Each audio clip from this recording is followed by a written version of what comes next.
So, Odeli, herzlich willkommen, liebe Maja. Schön, dass du da bist. Du hast mir schon gesagt, du freust dich auf das Bebita heute oben. Ja, ich habe gerade gesehen, ja danke. Ich freue mich auch, dass ich hier sein darf, an diesem gemütlichen Schmine. Und ich habe mich gefreut, weil ich habe nämlich gesehen, dass es Bebita gibt. Das ist eines meiner Lieblingsgetränke, ich glaube, seit Kind. Ja, also, gell, wir finden alle irgendwie die gleichen Gefühle mit diesem Getränk. Genau, ja. Das ist wirklich super. So, sehr gut. Ich möchte Sie ganz herzlich begrüßen zum Kaminfeuergespräch, das erste Kaminfeuergespräch im neuen Jahr. Ich freue mich sehr, dass die Maja Graf da ist. Sie ist Ständerätin vom Kanton Basel-Land. Und ich habe heute Nachmittag dann mal nachgeschaut, was denn so dein politischer Werdegang ist. Du bist ja schon im 88, da bin ich 14 Jahre alt gewesen. Bist du in der Gemeindekommission Sissach gewesen, bis 95 und dann bist ich 26. Du 26. Voilà. Ja. Und als ich dann 26 war, haben wir uns im Landrat getroffen. Da bist du aber bereits schon 6 Jahre im Landrat gewesen, nämlich 95 bis 01. Und dann bist du in den Nationalrat gewählt worden und hast das 18 Jahre lang. Also ich durfte nachrücken für Ruth Gonset. Genau. Und bin dort bis 2019 durfte ich im Nationalrat arbeiten. Genau. Und seitdem bist du unsere Ständerätin? Und dann sind die Wahlen 19 und dann haben wir Baselbieter und Baselbieter in den Ständerat gewählt. Und ich habe heute noch sehr grosse Freude. Sehr toll. Und nicht nur an dem, sondern wirklich an meiner Arbeit, die ich machen darf. Sehr toll. Und du bist ja noch vieles anderes auch. Also eigentlich müsste ich sagen, du bist auch noch filmstar. Du hast ja mal im 03 in einem legendären Film «Mais im Bundeshaus» mitgespielt. Da habe ich heute auch noch ein bisschen geschaut. Du hast aber viel gemacht. Genau, gell? Das war aber schon eine ganz andere Zeit. Und dann warst du ja auch noch Fußballspielerin. Zumindest beim FC Nationalrat. Hast du beim FC Landrat auch geshootet? Das weiss ich eben nicht mehr genau. Ich muss jetzt meine Kollegen dort noch fragen. Ob ich dort schon dabei war. Aber beim Nationalrat war ich eine der ersten Frauen. Ja. Hilde Fessler und dann ich. Und das Schöne ist eigentlich in dieser ganzen Entwicklung, die ich mitmachen durfte, heute gibt es nämlich den FC Helvetia, einen eigenen Fußballclub von Parlamentarierinnen. So gut. Also das heisst, in diesen 18 respektive 20 Jahren, ich jetzt im Schweizer Parlament war, ist natürlich der Frauenanteil gestiegen und vor allem junge Frauen, die alle Fußball spielen. Ich bin ja Handballerin. Ah, voilà. Ich habe bei Handball Rigis Sissach habe ich lange Handball gespielt und die haben eigene, die haben FC Helvetia gegründet und die shooten jetzt wie die Männer im FC Nationalrat in jeder Session sicher 1 oder 2 Spiele. So gut. Ja, es ist so toll. Super. Also wie sich das alles entwickelt, ist sehr, sehr schön. Sehr schön. Ja. Wunderbar. Du bist jetzt Ständerätin. Kannst du mir kurz oder uns allen erzählen, die Arbeit im Ständerat? Was ist denn der Unterschied zu der Arbeit im Nationalrat? Oder ist das ganz gleich, einfach kleiner? Also die Geschäfte sind ja die gleichen. Es ist ein Zweikammer-System. Das heisst, jedes Geschäft, das im Nationalrat behandelt wird, kommt auch in den Ständerat oder umgekehrt. Das heisst, das Geschäft hat sich für mich nicht geändert. Ich konnte auch die gleichen Kommissionen behalten. Das war ein grosser Vorteil. Das heisst, ich bin ja wirklich auch schon über 20 Jahre zum Beispiel in der Kommission für Wissenschaft, Bildung und Kultur und Sport. Ah, voilà. Und auch schon zeitlang in der Kommission für Soziale Sicherheit und Gesundheit. Und die habe ich auch im Ständerat, zusammen noch mit der Geschäftsprüfungskommission und der Geschäftsprüfungsdelegation, wo ich Präsidentin bin im Moment. Und der Unterschied ist, du siehst es, ich habe jetzt 4 Kommissionen. Im Nationalrat haben wir 1 oder 2. Also das heisst, es ist sehr viel intensiver, auch zwischen den Sessionen. Ich bin bis 3 Mal pro Woche eigentlich in Bern, in einer der Kommissionen. Das ganze Jahr durch? Das ganze Jahr durch. Also jetzt, nächste Woche fängt es bei mir wieder an, ganz konkret. Die anderen haben schon heute, diese Woche angefangen. Und der grosse Unterschied natürlich, ich arbeite sehr eng mit dem Kanton, also mit unserer Regierung zusammen. Ich schaue, welche Geschäfte sind relevant für unseren Kanton. Die Vernehmlassung anschauen, tausche mich mit den Regierungsmitgliedern aus und natürlich auch mit anderen Institutionen. Ja. Und sonst ist die Arbeit natürlich in einem kleineren Gremium. Wir sind in der Kommission 13. Das heisst, wir reden miteinander noch viel intensiver, auch natürlich probieren, Kompromiss zu finden. Und natürlich auch dann im Ständerat mit 46 hat man wirklich einen sehr engen und einen guten Austausch. Und das ist auch sehr wichtig. Spannend. Ja, das ist sehr spannend und es ist wirklich toll, die Arbeit jetzt auch zu machen, so in einem kleineren Gremium, wo auch der der persönliche Kontakt und auch das Vertrauen und der Austausch eigentlich noch einen viel grösseren Wert hat, halt, also im grösseren Nationalrat, wo es mehr auch um Parteipolitik geht. Ja. Und du bist gut angekommen im Ständerat? Ja, ich bin sehr gut angekommen. Wie gesagt, ich habe schon gewusst, wie sie funktionieren. Ich habe auch viele natürlich kennt. Das ist ein grosser Vorteil, wenn man schon länger ist. Aber wir haben auch im Ständerat wie im Nationalrat im 2019 eine richtige Neuerung gehabt. Also die Hälfte ist eigentlich neu. Okay. Und man hat dann auch gemerkt, dass natürlich dann Corona gerade kam, wo auch Kontakt untereinander erschwert hat, dass es jetzt auch eine Zeit gebraucht hat, bis man sich wirklich besser kennt. Aber das ist sehr spannend und wir sind auch das erste Mal 13 Frauen, also von 46, natürlich immer noch sehr Erste wenig. Drittel. Aber immerhin, es waren noch nie so viele gesehen und auch hier haben wir untereinander einen sehr guten Zusammenhalt. Ja. Super. Wir haben abgemacht miteinander, wir würden ein bisschen über grenzüberschreitende Herausforderungen reden. Grenzen, das kann sein interkantonal, das könnte ja jetzt im Fall, wo ich Gemeinderat bin, sogar interkommunal sein. Manchmal. Bei dir ist es dann manchmal auch international, ist ja in aller Munde Thema Horizon Stromabkommen. Wir haben abgemacht, dass wir uns 4 Fragen einmal vornehmen für den heutigen Oben. Und die erste Frage, die ich dir stellen möchte, ist eben Horizon Stromabkommen, so das Thema rund um drohende Exportbeschränkungen. Was ist aus deiner Sicht der Grund, wieso dass es in diesen Themen nicht vorwärts geht?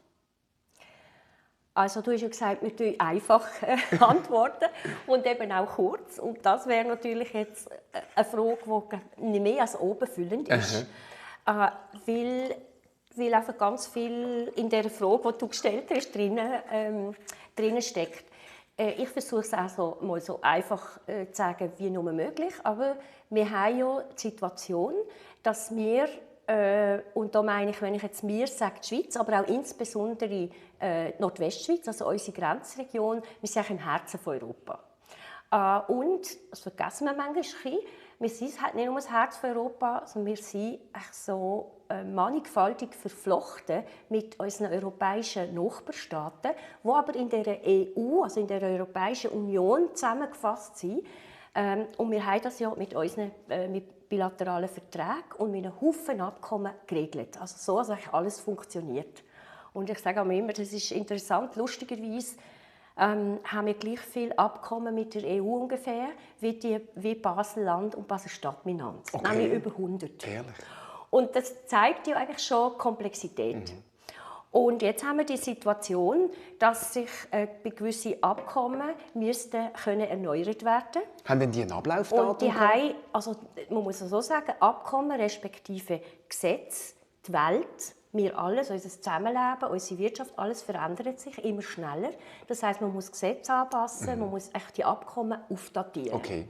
Und es geht um die Aufdatierung der Abkommen und darum, dass die EU mit der Schweiz innerhalb von diesem Rahmenabkommen abmachen wollte, wie machen wir einmal die Aufdatierung und wie machen wir als Zweites eigentlich eine institutionelle Abmachung, was wir machen, wenn wir uns nicht einig werden über die Aufdatierung, die wir dann in unserem Land machen müssen, wenn die EU auch Anpassungen machen will. Und das ist das Rahmenabkommen? Und das ist das Rahmenabkommen, das im Mai 2021 dann der Bundesrat sehr überraschend, übrigens auch für unsere Region, also die Nordwestschweizer Kantone, die sind überrascht. Ich war wirklich auch wie vor den Kopf geschlagen. Ich habe nie gedacht, dass man vom Verhandlungstisch aufsteht als Schweiz und sagt, dass wir verhandeln nicht mehr weiter, das Rahmenabkommen ist gestorben, ohne einen Plan B.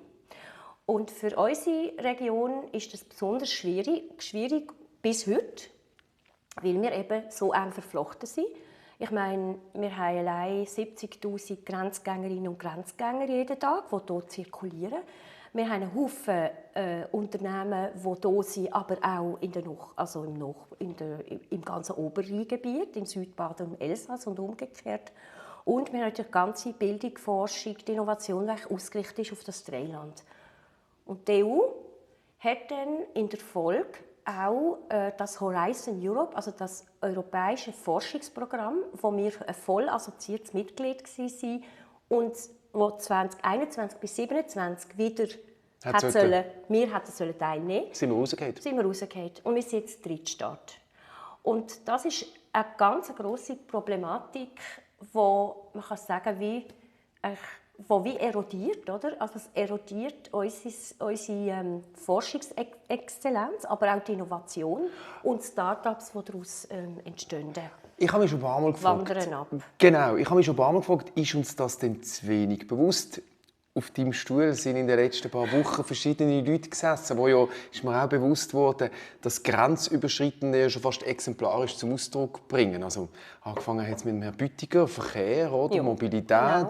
Dann war der Herr Oberlin da von der Universität Basel. Ich hatte den Präsidenten vom Berufsverband der Pflegenden. Du hast angesprochen, wie viele Leute bei uns in den Spitälern arbeiten aus dem Dreiländerraum. Ist uns das oder der Tobias Andrist, haben wir über das Stromabkommen geredet, oder? Er als CEO von der EBL. Ist uns das zu wenig bewusst in der Region, wie fest vernetzt und abhängig wir von einer funktionierenden Zusammenarbeit sind? In unserer Region sind wir uns das bewusst, dass die geregelte Beziehungen mit unseren Nachbarländern essentiell sind. In der Politik und bei den Kapitäninnen und Kapitänen, aber in der Bevölkerung? Bei uns, vor allem eben die in der Regierung sind oder im Landrat sind, die sich immer jeden Tag fast mit diesen Themen beschäftigen. Und ich würde sagen, in der Bevölkerung ist das Bewusstsein auch recht gross. Und warum passiert nicht mehr?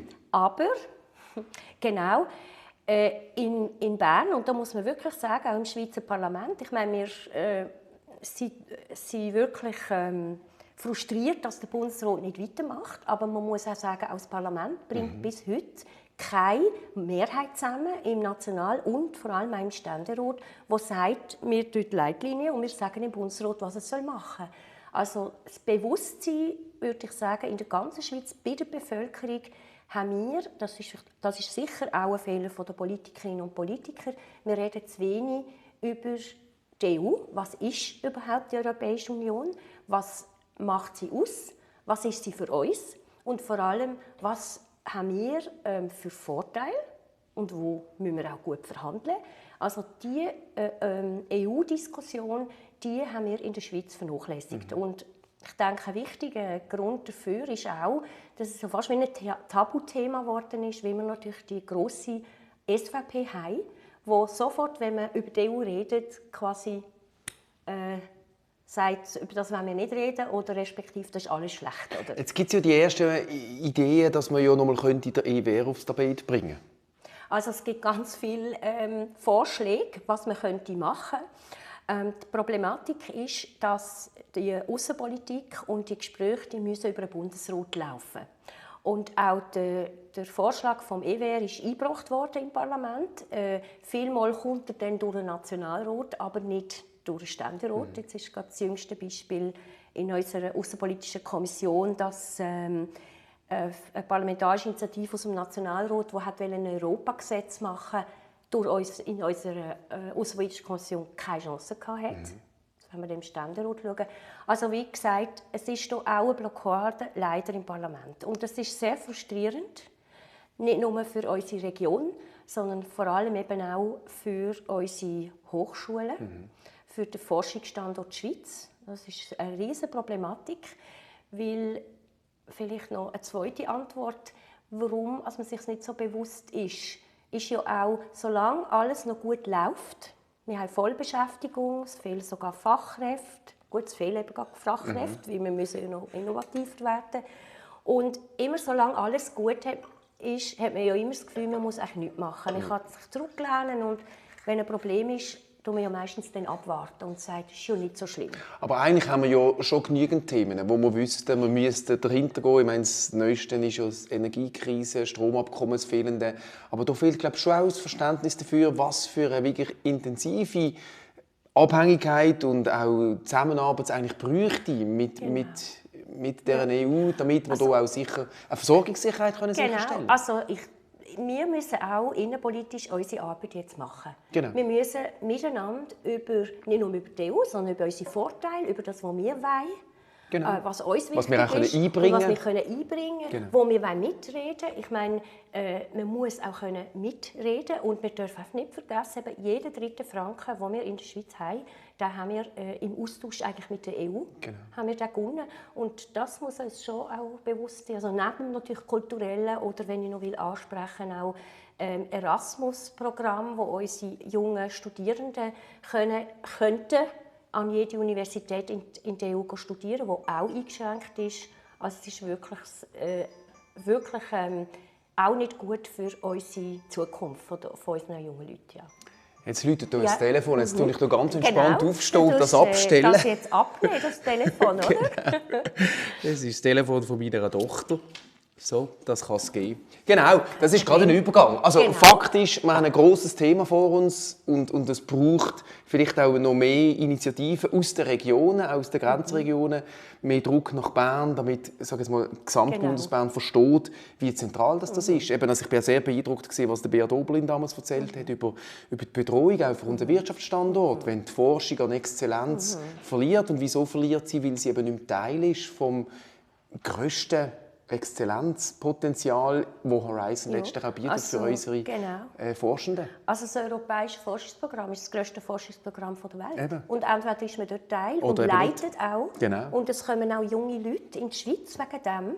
Oder man verliert den Anschluss. Und das wird irgendwann eine Auswirkung haben auf unseren Standort, auf unseren Wirtschaftsstandort, auf unseren Wohlstand. Da staune ich immer wieder, wie dieser Teil einfach nicht will anerkannt werden, wie viel von unserem Wohlstand auch von diesen Beziehungen eben abhängig ist. In allem, in den Spitälern, in der Wirtschaft, in der Bildung, im Strom, eigentlich überall. Du hast gerade das Stichwort gegeben, nämlich Spitäler. Genau. Kommen wir doch zur Gesundheit. Jawohl, genau. Gesundheitsbereich ist ja auch ein Bereich, der uns sehr beschäftigt hat bei den Pandemiejahren. Genau. Und natürlich nicht nur in Bern, sondern auch hier in der Nordwestschweiz, vor allem auch im Baselbiet. Wir mussten ja wirklich Sorge geben zu den Menschen und Massnahmen ergriffen. Und vor allem, man hat auch, das behaupte ich, den Wert von unseren Spitälern wieder gelernt schätzen. Definitiv. Und wir haben es auch gerade von der Pflegenotstand, den wir jetzt heute haben. Und darum wollte ich dich fragen, noch steigende Gesundheitskosten kommen dazu, die Leute können fast die Prämien nicht mehr zahlen. Welchen Weg willst denn du da als Regierungsrat gehen? Hast du dir sicher schon einen Haufen Gedanken gemacht? Also, es ist ja tatsächlich so. Ich glaube, das ist für alle klar, die Gesundheitskosten, die Prämienlast ist zu gross. Und wenn wir uns dann noch vor Augen führen, dass wir ja eines der teuersten Gesundheitssysteme haben, aber wegen dem, ich sage jetzt einfach eine Kennzahl, nicht eine höhere Lebenserwartung haben als manches anderes Land, dann kann man sich ja schon die Frage stellen, werden die Gelder auch in jedem Umfang effizient eingesetzt? Und was mir so auch ein kleiner Parallelgedanke, wo die Energiepreise so gestiegen sind, ist es plötzlich möglich gewesen, in Bundesbern in sehr kurzer Zeit sehr wesentliche Massnahmen und Handlungen zu ergreifen, um parteiübergreifende Lösungen zu entwickeln. Ich habe mich einmal gefragt, so rein hypothetisch, was würde eigentlich passieren? Wir hatten die letzten 10 Jahre keine Prämienerhöhung gehabt, dafür jetzt im 2022 50% auf einen Klopf. Vermutlich hätte das einen grossen Aktivismus bei allen gesundheitspolitisch engagierten Menschen ausgelöst. Und das, denke ich, ist genau eben auch das Gefährliche im Ganzen. Wir haben uns daran gewöhnt, an die schleichende Entwicklung von diesen Gesundheitskosten.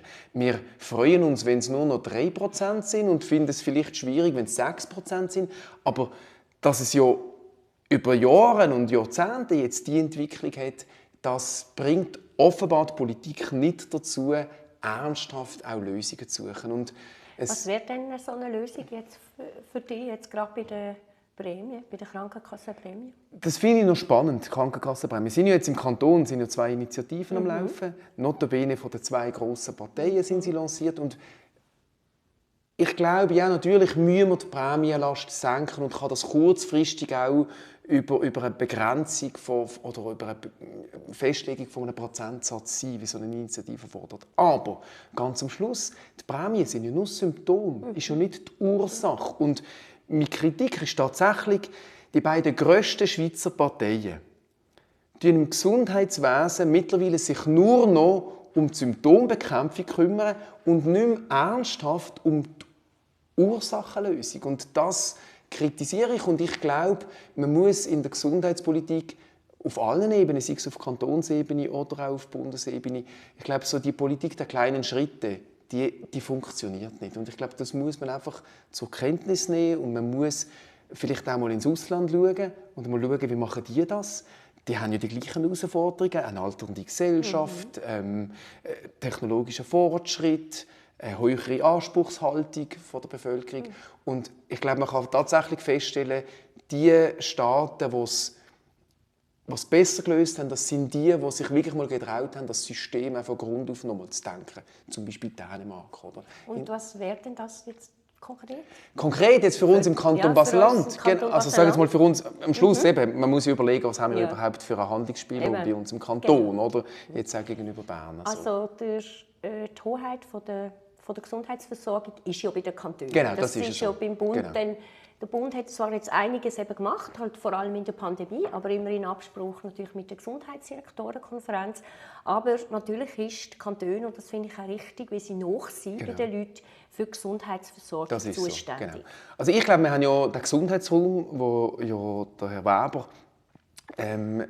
zusammen mit seinem Basler Kollegen ins Leben gerufen hat. Und das ist sicher eine sehr gute Grundlage. Ich glaube, der müsste unbedingt noch ausgeweitet werden. Das ist ja vom Bund auch so vorgesehen, dass man in grösseren Regionen, genau, dass man so Gesundheitsregionen, das ist sehr sinnvoll.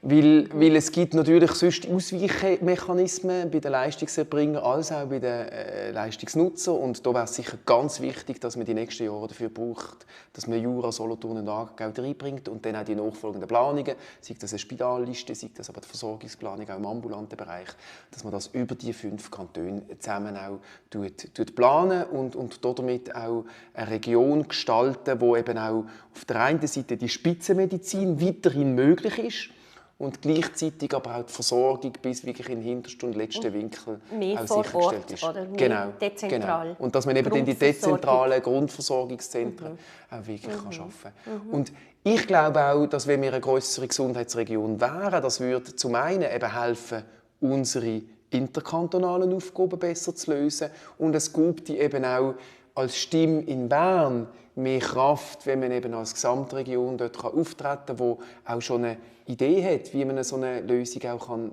angehen kann, als wenn jeder Kanton einzeln versucht, seine Interessen in Bern zu vertreten. Es ist ja gerade im Moment natürlich die ganz grosse Frage, woher kommt das Personal in Zukunft, respektive wir haben wirklich eine Pflege, ich muss auch sagen, Ärztinnennotstand, halt, wenn man auch an Pädiatrie denkt. Und hättest du da auch einen Vorschlag, was man da sofort machen müsste? Also wir haben ja auf der Bundesebene die Umsetzung der Pflegeinitiative. Da ist jetzt die erste Etappe, haben wir im Parlament abgeschlossen in der Wintersession. Das heisst, die Ausbildungsoffensive, die kann dann Mitte 24 starten, aber die Kantone müssen dort jetzt noch alles vorbereiten, vor allem die gesetzliche Grundlage. Aber die Problematik ist ja, Ausbilden ist gut, aber das Personal muss behalten werden. Genau. Das heisst, die Arbeitsbedingungen müssen sich verbessern. So ist es. Und was würdest du da, gesetzt den Fall, du würdest jetzt einen Gesundheitsdirektor als erstes machen? Genau. Also ich glaube, die Ausbildungsoffensive, das ist drängendst. Ich habe ja im Spital geschafft und nachher in Zürich geschafft, und das ist schon vor 10 Jahren ein grosses Thema gewesen, dass wir zu wenig ausbilden, ist dort schon ein Thema gewesen in der Berufsbildung, und jetzt sind wir 10 Jahre älter und das Thema hat sich nur akzentuiert, und es wird sich ja noch mehr akzentuieren, weil eine älter werdende Bevölkerung heisst auch ein höherer Bedarf an Pflegeleistungen. Also wir werden noch mehr brauchen. Und gleichzeitig wissen wir, dass jeden Monat 300 Pflegefachfrauen oder Pflegeleute aus den verschiedensten Disziplinen den Beruf verlassen. Das heisst, jeden Monat, wo wir nicht Gegensteuer geben, verlieren wir etwas, wo wir nachher wieder teuer uns zurückholen müssen. Und ich glaube auch zum einen, wir müssen die Ausbildungsoffensive wirklich auch unbürokratisch und vielleicht auch unkonventionell jetzt einfach angehen. Das ist jetzt wirklich ein systemrelevantes Thema, wo einfach man nicht mehr zuwarten kann. Ich glaube, wir alle lesen von den Zuständen in den Spitälern und da braucht es, glaube ich, auch kreative Lösungen. Letztlich ist es so, dass der Kanton ja nicht mehr Arbeitgeber ist, direkt, oder? Er kann über die eigene Strategie noch Einfluss nehmen. Ich würde mir etwas überlegen, noch, vielleicht konkret, neben der Ausbildungsoffensive, wo drängend schnell passieren muss, aber eben gleichzeitig müssen wir auch die Arbeitsbedingungen verbessern von den Mitarbeiterinnen und Mitarbeitern. Wie sonst laufen uns ja die auch in den nächsten Jahren so davon, aus guten Gründen, weil sie auch in den letzten Jahren einfach an Anschlag gekommen sind. Natürlich, oder? also sie viele jetzt erschöpft. Genau. Oder? Sie waren schon erschöpft gewesen, natürlich Vor Corona. Dann ist die Pandemie gekommen. Sie haben wirklich ihre Kräfte, muss man sagen, für uns allen zu helfen, zusammengenommen. Genau. Oder? Und jetzt ist bei vielen einfach fertig. Genau. Und jetzt haben wir ja auch wieder den Winter natürlich hinter uns, so. oder noch nicht ganz hinter uns mit dieser Grippesaison. Also es ist wirklich 5 nach 12. Also so. die Arbeitsbedingungen, das ist etwas, und wenn immer ich rede mit Pflegefachpersonen und Ärztinnen, da müsste man wirklich als erstes und schnell handeln. Und ich glaube, es hat verschiedene Ebenen. Eine Ebene kann zum Beispiel sein, dass man die Pflegearbeit entbürokratisieren. Das ist unglaublich, was wir mittlerweile an Leistungserfassung betreiben, an Rapportierung betreiben, an Aktenführung betreiben. Und die Leute, die ja den Beruf wählen, die wählen den Beruf, weil sie mit den Menschen unterwegs sind und nicht, weil sie ein Tablet pflegen wollen. Und ich glaube, die Rahmenbedingungen, die setzt ja auch die Politik. Was muss alles in welchem Umfang wie erfasst werden? Und ich glaube, da müssen wir wirklich zum Beispiel eben auch einmal einen anderen Blick auf die Arbeit ankriegen und sagen, wir müssen es schaffen, die Bürokratisierung im Pflegeberuf signifikant zu reduzieren. Und das zweite Thema, das ich mir vorstellen könnte, haben wir es noch nicht ganz zu Ende überlegt, aber momentan ist die Pflege, das habe ich auch erlebt, als ich im Spital gearbeitet habe, die Pflege ist als Kostenfaktor da gestanden. Die ärztliche Dienstleistung, das ist quasi eine Qualität. Aber die Pflegedienstleistung, das wird oft als Kostenfaktor wahrgenommen. Dabei, ich als Patientin, als Patient, ich habe ja den grössten Kontakt mit den Pflegefachleuten. Und es könnte ja eine Möglichkeit sein, dass man sagt, man tut im Kontext der Spitalliste einen Pflegequalitätsanspruch definieren, damit ein Leistungserbringer Eingang findet auf die Spitalliste.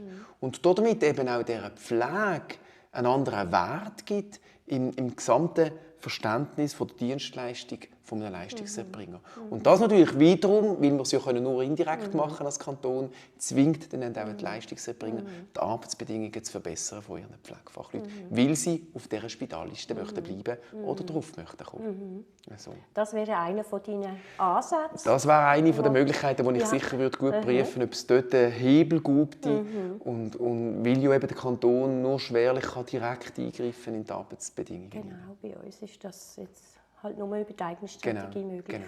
Also. Ja, gut. Voilà! Dann, nächste Frage. Ja. Haben wir noch gesagt, bist du wieder dran? Genau. Du hast vorher erzählt, ganz eingangs, dass ja du als Ständerätin mehr offenbar als Nationalrätin mehr auch wieder Kontakt hast mit der Regierung und verschiedenen Politikerinnen und Politikern vom Kanton und der Region. Wie kann denn unsere Region ihre Interessen in Bern noch mehr einbringen? Wir haben ja vorher darüber geredet, dass wir eigentlich wirklich unglaublich viele Themen hätten, wo wir vorwärts kommen in der grenzüberschreitenden Zusammenarbeit. Was braucht es, damit wir in Bern besser gehört werden? Ich muss immer ein bisschen schmunzeln bei dieser Frage, weil die wird mir eigentlich gestellt, seit ich Politik mache in Bern. Und ich finde, wir dürfen hier auch ruhig ein bisschen mehr Selbstvertrauen haben. Und ich kann die Frage mal zuerst beantworten mit, wir machen schon sehr viel. Okay. Und ich finde, sie ist auch recht gut, weil vor allem in den letzten Jahren die nordwestschweizerische Regierungskonferenz sehr viel stärker und selbstbewusster geworden ist. Bei uns in der nordwestschweizerischen Regierungskonferenz mit den Kantonen Solothurn, Aargau, den beiden Basel und Kanton Jura. Sehr ganz gut, wichtig. genau, also wir sind eigentlich eine einzige Region in der Schweiz, wo eigentlich Deutschschweiz und Romandie zusammen schafft. Ja. Und auch das schon finde ich ein riesen Gewinn. oder, für alle Seiten. Wir haben also die treffen sich auch regelmäßig? Genau, ja. Und die sprechen sich mit ganz vielen Themen ab. Und vor allem jetzt für uns im Ständerat wichtig, alle halbe Jahr kommen Regierungsvertreter, Vertreterinnen auf Bern. Das ist dann das Treffen mit den Ständerätinnen mit der Nordwestschweizer Regierungskonferenz. Dann ist ein aktuelles Thema oder 2 aktuelle Themen sind auf der Traktandenliste. Und dann tut man sich einen Abend lang über das austauschen. Okay. Und natürlich, wir geben das Wissen, das wir haben in diesen Themen, ihnen weiter und sie teilen natürlich ihre Position uns mitteilen. Und da haben wir eben Europapolitik ganz letztes Jahr natürlich auf dem Tapet gehabt, ganz aktuell. Jetzt werden wir wahrscheinlich über das Thema Pflegenotstand, respektive Umsetzung Pflegeinitiative reden. Ist denn dort die Idee, dass man das tatsächlich auch in der Region lösen könnte? Also dort kommt jetzt wir jetzt eben ganz konkret reden darüber, was haben wir jetzt auf Bundesebene gemacht, wo stehen jetzt auch die zweite Etappe mit den Arbeitsbedingungen und was ist in den Kantonen jetzt zu machen als nächster Schritt und was würden die Kantone brauchen, damit sie möglichst schnell sind, weil es ist ja ein Rennen gegen es Zeit. Es ist definitiv ein Rennen gegen und wir Zeit. können uns einfach nicht mehr leisten, dass es jetzt noch ewig lang geht. Ja. Wir haben natürlich auch die ganzen Verkehrsthemen dort. Und noch vielleicht, weil wir ja vorhin über das Europadossier geredet haben, die Nordwestschweizer Regierungskonferenz ist mit einer Delegation nach Brüssel gegangen, letzten März. Und da bin ich auch mitgegangen, also auch die Ständerätin Eva Herzog war dabei gewesen. Und den direkten Austausch suchen und vor allem selber hören und die Kontakte knüpfen mit unserer ständigen Mission natürlich von der Schweiz in Brüssel, aber wir haben auch Kontakt gehabt mit der Europakommission, also mit der EU-Kommission und haben uns dort direkt austauschen und das auch mal selber hören, wie man auch dort die Schweiz wahrnimmt und vor allem natürlich jetzt wo die Sondierungsgespräche auch gestartet sind, wird das immer wieder ein Thema sein. Noch ein kleiner Nachgucker. Was wünschst du dir denn für die Regierung in den nächsten Jahren in dem Zusammenhang, also in der Zusammenarbeit mit Kanton und Bund? Also ich finde die Zusammenarbeit in der Nordwestschweiz unglaublich wichtig, weil ich denke, in Zukunft wird die Region noch viel mehr, du hast es vorher mit der Gesundheitsregion angesprochen, noch viel mehr müssen gemeinsam eigentlich ihre Entwicklung vorantreiben. Das ist nicht nur im Gesundheitsbereich. Ich meine, wir haben ja Nordwestschweizer Regierungen sind ja in der Nordwestschweizer Fachhochschule schon zusammen. Genau. Und das wird noch auf ganz anderen, im Verkehr sowieso. Also wir müssen eigentlich miteinander das alles planen, für die Entwicklung gut und zukunftsfähig zu machen. Übrigens, die Nordwestschweizerische Regierungskonferenz hat auch eine Klimacharta unterschrieben, wo sich jeder Kanton verpflichtet hat.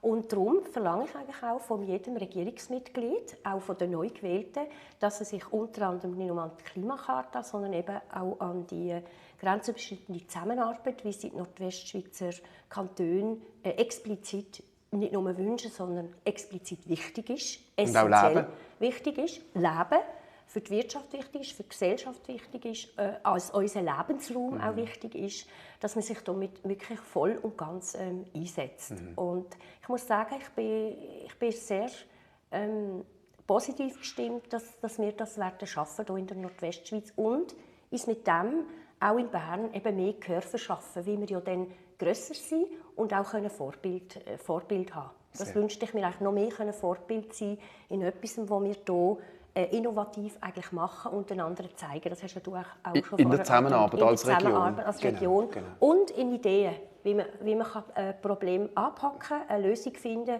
und das dann auch anderen Regionen zeigen. Und, aber das machen wir natürlich schon, mit anderen Grenzregionen viel mehr zusammenarbeiten. Also Genf, zum Beispiel die Grenzregion Genf, die hat die ähnliche Thematik wie wir, auch in Bezug auf Horizon Europe, aber jetzt auch die nicht geregelten Beziehungen mit der EU. Und es wäre noch viel mehr zu wünschen, auch eben mit einer Grenzregion Genf, Waadtland, wo ich denke, sie sind wirklich unsere Verbündeten, dass man mit denen zusammenarbeitet, auch grosse Wirtschaftsstandorte. Ja. Das ist, glaube ich, jetzt gerade ein Übergang zur 4. Folge. Da bist du dran. Genau. Grenzüberschreitende Zusammenarbeit. Genau. Jo, also wie siehst du das? Soll Basel-Land seine Rollen übernehmen in den nächsten 4 Jahren? Ja, ich glaube eben zuallererst in der Region übernehmen oder weiterführen, wie du jetzt das auch wirklich sehr interessant erzählt hast. Und wirklich auch grenzüberschreitend ins benachbarte Ausland. Ich sage auch, im Gesundheitswesen haben wir ja das Thema, dass wir unseren Gesundheitsraum eigentlich in den unteren 120 Grad planen, oder? Die Nordwestschweiz. Aber wir haben noch 120 Grad Frankreich und wir haben noch 120 Grad Deutschland. Und eigentlich, es wäre ja schon mal noch spannend, sich zu überlegen, was würde eigentlich mit einer Gesundheitsversorgung passieren, wenn wir noch in einem grösseren Bezug würden denken. Wir haben ganz nahe von hier eines der exzellentesten Herzzentren, und selber in der Schweiz, die wir uns auch konkurrenzieren in diesem Thema. Genau. Oder? Und gerade auch in der Spitzenmedizin wäre es vielleicht tatsächlich auch richtig, wenn wir hier auch grenzüberschreitend würden denken und damit eben auch Doppelspurigkeiten. Und am Schluss hocken wir alle im gleichen Boot. Man hat vor kurzem in der Zeitung lesen, dass ja Frankreich auch erlebt, das grenznahe Frankreich, dass ihre Pflegefachleute in die Schweiz kommen und sie ja den Pflegenotstand noch viel krasser erleben. Und ich glaube, eine gute Zusammenarbeit heisst eben nicht, man profitiert einfach vom grenznahen Ausland und zieht dort die Fachkräfte ab, sondern man sucht miteinander Lösungen, die am Schluss für Frankreich, das grenznahe Frankreich, gut sind, natürlich für uns gut sind, aber auch für Deutschland gut sind, das grenznahe Deutschland und miteinander ja für unsere Bevölkerung gut ist und unser Wohlstand gut ist, weil wir ja am Schluss alle davon profitieren, wenn eben diese grenzüberschreitende Zusammenarbeit Ja, und es ist ein riesiges Potenzial, oder? Wahnsinn! Übrigens bei den Fachhochschulen machen wir das ja. Genau. Es gibt ja den Studiengang, oder? Wo man sowohl im Elsass, glaube ich, in Mulhouse, studiert, wie auch in Südbaden. Und das könnte man auf andere Thematiken übertragen. Übrigens in der Kultur, das haben wir vielleicht noch nicht so erwähnt, das ist ja auch extrem wichtig für die ganze Oberrhein. Dort habe ich jetzt gerade wieder festgestellt, ich meine, der Pass, zum Beispiel der Museumspass, der ist weit raus in Südbaden und im Elsass in Museen durch. Und das ist so etwas Wunderbares, dass man auch den kulturellen Austausch hat. Und wie du vielleicht vorher gesagt hast, wir müssen auch das Potenzial und eigentlich die positiven Erfahrungen, die wir gemacht haben mit dem, auch mehr der übrigen Schweiz erzählen. Genau. Ja, und ich glaube, am Schluss, wir profitieren ja nur, wenn wir geregelte Beziehungen haben und unser Wohlstand begründet auf dem. Also sollen wir uns doch auch aktiv gestalten und nicht einfach nur passieren lassen. Und ich glaube, für das würde ich mich jetzt wirklich auch einsetzen, weil ich glaube, am Schluss leben wir so vernetzt in alle Richtungen. Die Zeiten sind vorbei, wo es jeder für sich allein lösen kann. Wir klönen auch alle an den gleichen Problemen. Alle haben Fachkräftemangel, alle müssen mit dem Geld gut haushalten, alle haben die gleichen Verkehrsprobleme, alle sind im Strom vernetzt. Also wieso lösen wir es denn auch nicht alle zusammen, sondern wieso versuchen wir es denn zu oft leider immer noch ideologisch prägt allein. Genau, und ich denke, gerade der Ukraine-Krieg, der schrecklich, hat uns ja auch gezeigt, dass wir, wie eng wir müssen zusammenheben auch in diesem Europa, auch für unsere Werte oder, einstehen und eben unsere Probleme, sei es im Energiesektor, aber auch jetzt mit den Flüchtlingen, zum Beispiel, dass man sich aushilft, dass wir müssen zusammenarbeiten müssen. Also, da bin ich absolut mit dir einverstanden. Definitiv. Ja. Du gehst noch weiter an eine Vorfasnachtsveranstaltung jetzt oben, gell? Genau, ich freue mich. Ich bin eingeladen vom Arbeitgeberverband bei der Basel ins Pfeiferli. Sehr schön. Genau, und freue mich sehr. Was machst du, Tom, jetzt oben? Ich glaube, heute mache ich nicht mehr so viel. Ich habe auch einen recht intensiven Oberkörper. Ich tue noch, glaube ich, den morgigen Tag vorbereiten und die nächsten Kampagnenschritte auslösen. Aber dann ist dann, glaube ich, mal Feuer oben. Ja. Morgen gehe ich dann auch wieder noch arbeiten. Das gibt es ja dann schließlich auch. Genau, das will ich auch noch. Genau. Das ist aber dann morgen. Das ist dann morgen. Ich wünsche dir alles Gute. Merci vielmals, liebe Maja, dass du dir Zeit genommen hast für das Kaminfeuergespräch. Sie, meine lieben Damen und Herren, dürfen am Donnerstag in einer Woche, also am 19. Januar, wieder dabei sein. Dann ist auf Besuch der Hans-Jörg Fankhauser. Er ist, so steht es auf seinem LinkedIn-Profil, Innovation Scout, Areal- und Immobilienentwickler. Vor allem aber, und so hat man ihn auch in den letzten Wochen und Monaten immer wieder in den Medien auch entdecken. Er ist treibende Kraft von Uptown Basel. Das ist ein internationales Kompetenzzentrum für Industrie 4.0 und Er ist auch die treibende Kraft hinter dem Projekt Quantum Basel, ein Supercomputer in unserer Region. Ganz ein spannendes Projekt. Wir reden über Innovation, wir reden über Forschung und wir reden eben auch über den Wirtschaftsstandort Basel-Land und Region. Von dem her herzlichen Dank, dass Sie dabei waren, sei das heute oben live oder danke, dass Sie es geschaut haben auf YouTube dann an einem der kommenden Tage. Dir, Maja, ganz herzlichen Dank, dass du da bist. Es ist mich auch sehr gefreut. Mega spannend, ja. einmal mehr und hoffentlich bis bald wieder. Ganz sicher. Alles Gute. Alles Gute. Dir auch. Danke vielmals. Adieu miteinander. Wiederschauen. Merci. Wiederschauen.